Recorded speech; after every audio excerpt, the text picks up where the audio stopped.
Assalamualaikum warahmatullahi wabarakatuh. Apa kabar semuanya? Semoga sehat semua ya. Oke, terima kasih sudah menyempatkan hadir.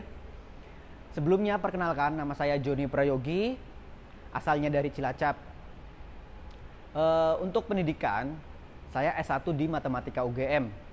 Kemudian saya melanjutkan studi S2 saya di Manajemen Sains FEB UGM dengan konsentrasi Manajemen Strategik. Kemudian saya pada saat S2 juga pernah mempunyai kesempatan untuk menjadi research assistant atau asisten penelitian dari Bapak Amin Wibowo MBA PhD, di mana beliau juga sebagai dosen membimbing tesis saya.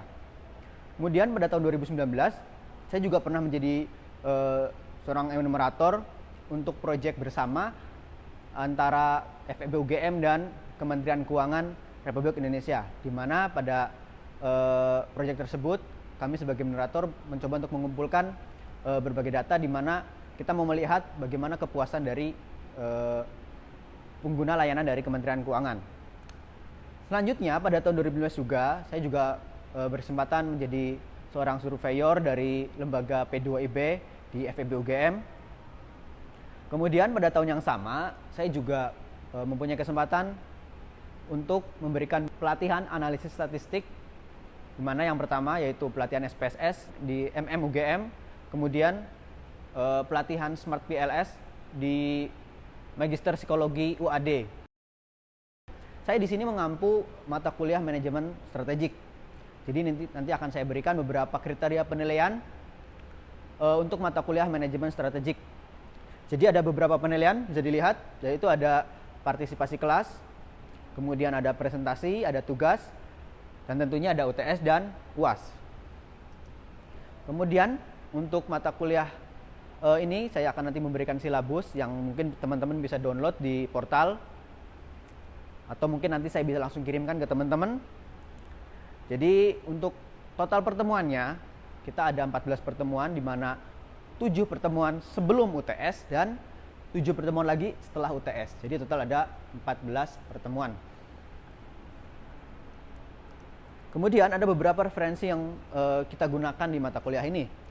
Salah satunya yaitu dari Grant, di mana bukunya berjudul Contemporary Strategy Analysis. Kemudian salah satu artikel yang akan kita gunakan juga yaitu dari Michael Porter dengan judul What is Strategy? Oke, masuk ke pembahasan pertama, kita harus tahu dulu nih, apa itu strategi.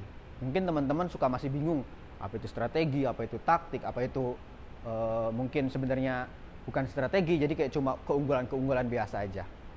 Nah, jadi yang pertama yang kita harus tahu, mungkin kita seringnya tahu, oh gimana kita harus meningkatkan produktivitas kita, bagaimana kita harus meningkatkan efisien kita, kemudian kita juga harus meningkatkan keefektifan kita. Nah, ya betul sih, itu mengarah ke perbaikan yang berkelanjutan. Itu sebenarnya kita sebut sebagai operational effectiveness. Memang penting bagi perusahaan, tapi tidak cukup untuk membuat suatu keunggulan bersaing. Oke, kita mungkin bisa bedakan dulu ya. Operational effectiveness yaitu kita melakukan sesuatu yang sama dengan kompetitor atau pesaing kita, tetapi dengan cara yang lebih bagus, seperti itu. Sedangkan strategi adalah kita melakukan suatu kegiatan yang berbeda dengan pesaing, atau juga mungkin bisa melakukan sesuatu yang sama tetapi dengan cara yang berbeda. Oke, tadi operational effectiveness itu penting, tapi tidak cukup untuk membuat suatu keunggulan bersaing. Nah, dengan memilih suatu posisi yang unik dan berharga atau bernilai, kita bisa mempunyai suatu kelebihan nih, keunggulan bersaing yang tadi saya maksud daripada pesaing.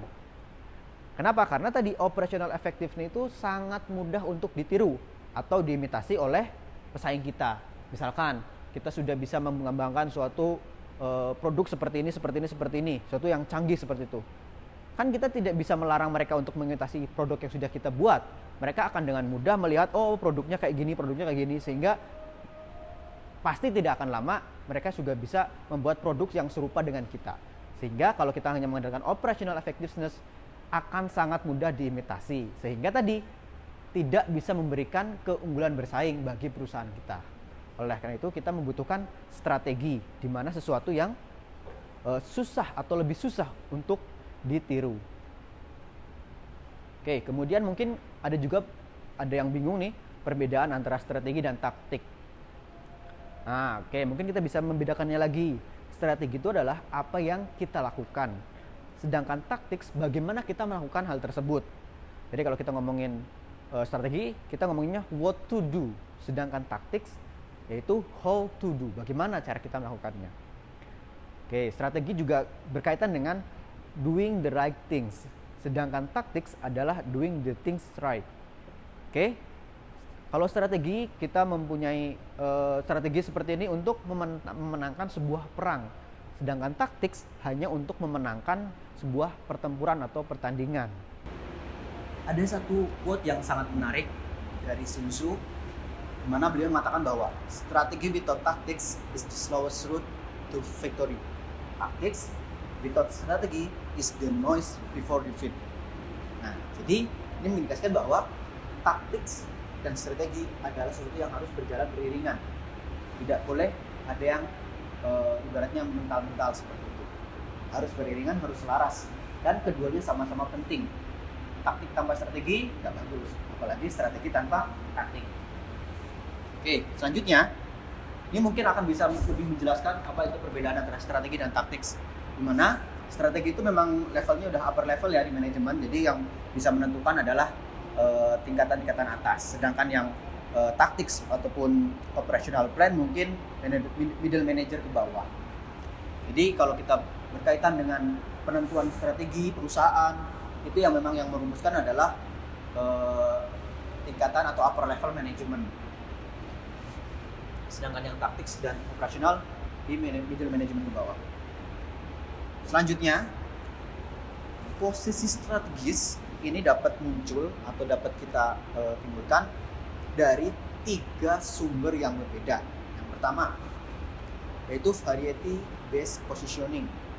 Apa itu variety based positioning? Yaitu dengan cara kita melayani kebutuhan yang sedikit atau spesial atau spesifik dari banyak konsumen yang banyak. Contohnya, ada salah satu merek yaitu GV Look, di mana mereka cukup berhasil dalam memasarkan produknya. Apa itu? Oli mobil atau pelumas mobil. Mereka hanya fokus di satu produk tersebut. Nah, dengan mereka fokus, jadi mungkin orang lebih tahu bahwa oh, ini adalah produk oli mobil. Kemudian yang kedua, pilihan kedua adalah need based positioning, di mana kita melayani kebutuhan yang banyak atau yang besar seperti itu dari sedikit konsumen. Contohnya, ada salah satu perusahaan lembaga keuangan yaitu Bessemer Trust, di mana mereka hanya menyasar yaitu kalangan atau ya kalangan elit, atau kalau mungkin kita sebut sebagai sultan seperti itu. Jadi ya memang mereka segmen pasarnya di sana. Itulah yang biasa kita sebut sebagai segmentasi. Jadi kita membagi pasar kita dengan beberapa segmen. Kemudian kita tinggal pilih segmen mana yang mungkin mau kita targetkan.